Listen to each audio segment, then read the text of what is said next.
I've got an empty basket, so let's fill that thing up. We're going to start with a China Jade cucumber. I've got enough tomatoes to fill the basket with just tomatoes, but today we're going to just pick a few. Most of the ones I'm picking today are from unnamed plants that I created myself by crossing two different tomatoes together. Some of the tomatoes that I'm growing this year are even variegated. About a week ago, we harvested over 20 pounds in one day.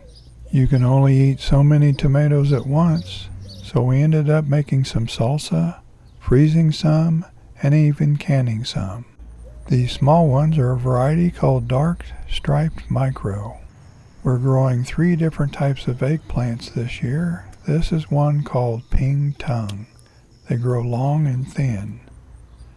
Then we have another variety called real black, and this one is very productive, as you can see. We've already harvested, including these, 5 from this one. They're very attractive, and as I mentioned, very productive. The third variety we're growing is one called Matoyo. It's probably my favorite variety of eggplant to eat. It's very mild and rarely bitter. This little white, sweet bell-type pepper is one called albino bullnose. This pepper is one called Midwest Chunky Sweet. It's one that I created myself. This is another one of my crosses called Midwest Juanita. It's one of my favorites. It's a very attractive pepper with variegated foliage. While I'm out in the garden, I wanted to get a little bit of basil. We use basil in several recipes and to make pesto. We're growing 2 different types of pole beans this year. This is a variety called Monte Gusto. It's a yellow bean and it's very productive. The other variety of pole bean we're growing is called rattlesnake.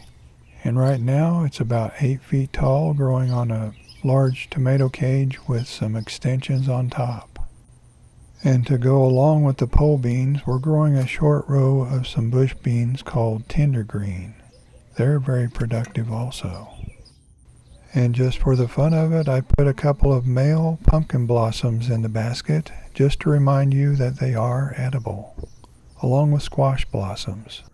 I went ahead and threw in a few more peppers, another cucumber I found, a couple of tomatoes, and a handful of blueberries to put in the pumpkin blossom.